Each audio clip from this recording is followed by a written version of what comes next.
ನನ್ನ ಸಾವಿಗೆ ನರೇಂದ್ರ ಮೋದಿಯೇ ಕಾರಣ. ಎಸ್ಐಆರ್ ಫಾರ್ಮ್ನಲ್ಲಿ ಡೆತ್ ನೋಟ್ ಬರೆದು ಯುವಕ ಆತ್ಮಹತ್ಯೆ.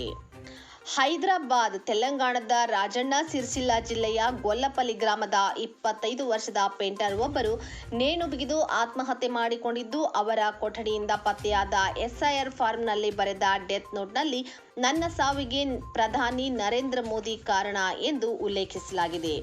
ಡೆತ್ ನೋಟ್ನ ಫೋಟೋವನ್ನು ಅವರು ತಮ್ಮ ವಾಟ್ಸಪ್ ಸ್ಟೇಟಸ್ನಲ್ಲಿಯೂ ಪ್ರಕಟಿಸಿದ್ದಾರೆ. ಮೃತರನ್ನು ಕಾರ್ಮಿಕ ಬಾಲಯ್ಯ ಅವರ ಪುತ್ರ 25 ವರ್ಷದ ಪಿ. ವಂಶಿ ಎಂದು ಗುರುತಿಸಲಾಗಿದೆ.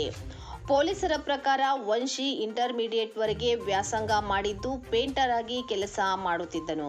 ಬುಧವಾರ ಸಂಜೆ ಕುಟುಂಬದ ವಿಷಯಕ್ಕೆ ಸಂಬಂಧಿಸಿ ತಾಯಿ ಭಾರತಿ ಅವರೊಂದಿಗೆ ಜಗಳವಾಡಿದ್ದ. ಬಳಿಕ ಸಂಜೆ 6 ಗಂಟೆ ಸುಮಾರಿಗೆ ಮನೆಯಿಂದ ಹೊರಟು ರಾತ್ರಿ 10 ಗಂಟೆ ವೇಳೆಗೆ ಮರಳಿದ್ದನು. ಊಟ ಮಾಡಿದ ನಂತರ ತಮ್ಮ ಕೊಠಡಿಯಲ್ಲಿ ಮಲಗಿದ್ದನು.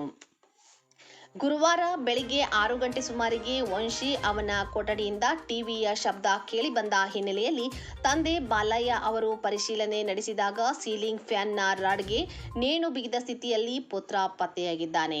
ಗ್ರಾಮಸ್ಥರ ಮಾಹಿತಿ ಮೇರೆಗೆ ಯಲ್ಲಾರೆಡ್ಡಿ ಪೇಟೆ ಪೊಲೀಸರು ಸ್ಥಳಕ್ಕೆ ಭೇಟಿ ನೀಡಿ ವಂಶಿ ಅವರ ಸಹಿ ಇದ್ದ ಖಾಲಿ ಎಣಿಕೆ ನಮೂನೆಯಲ್ಲಿ ಬರೆದ ಆತ್ಮಹತ್ಯೆ ಪತ್ರವನ್ನು ವಶಪಡಿಸಿಕೊಂಡಿದ್ದಾರೆ. ಆ ಪತ್ರದಲ್ಲಿ, ಗೌರವಾನ್ವಿತ ಪೊಲೀಸರೇ, ನನ್ನ ತೊಂದರೆಯನ್ನು ನೀವು ಅರ್ಥ ಮಾಡಿಕೊಂಡಿದ್ದೀರಿ ಎಂದು ನಾನು ಭಾವಿಸುತ್ತೇನೆ. ನನ್ನ ಸಾವಿಗೆ ಪ್ರಧಾನಿ ನರೇಂದ್ರ ಮೋದಿ ಕಾರಣ. ನನ್ನ ಕುಟುಂಬಕ್ಕೆ ತೊಂದರೆ ಕೊಡಬೇಡಿ ಎಂದು ತೆಲುಗು ಭಾಷೆಯಲ್ಲಿ ಬರೆಯಲಾಗಿದೆ. ಈ ಡೆತ್ ನೋಟ್ನ ಫೋಟೋವನ್ನು ವಂಶಿ ತಮ್ಮ ವಾಟ್ಸಪ್ ಸ್ಟೇಟಸ್ನಲ್ಲಿಯೂ ಪ್ರಕಟಿಸಿದ್ದರು ಎಂದು ಪೊಲೀಸರು ತಿಳಿಸಿದ್ದಾರೆ. ವಂಶಿ ತನ್ನ ಮೊಬೈಲ್ ಫೋನ್ ಅನ್ನು ಕೊಠಡಿಯ ಮೇಲೆ ಎಸೆದಿದ್ದ. ಗುರುವಾರ ಬೆಳಿಗ್ಗೆ ನಡೆಸಿದ ಹುಡುಕಾಟದಲ್ಲಿ ನಮ್ಮ ತಂಡ ಅದನ್ನು ಪತ್ತೆ ಹಚ್ಚಿತು. ಮದ್ಯಪಾನದ ಅಭ್ಯಾಸದ ವಿಷಯವಾಗಿ ತಾಯಿಯೊಂದಿಗೆ ಜಗಳವಾಡಿದ ಬಳಿಕ ಸ್ನೇಹಿತನೊಂದಿಗೆ ಮದ್ಯ ಸೇವಿಸಿದ್ದ. ಕೌಟುಂಬಿಕ ಸಮಸ್ಯೆಗಳ ಹಿನ್ನೆಲೆಯಲ್ಲಿ ಆತ ಆತ್ಮಹತ್ಯೆ ಮಾಡಿಕೊಂಡಿರಬಹುದು ಎಂದು ಪೊಲೀಸರು ಶಂಕಿಸಿದ್ದಾರೆ.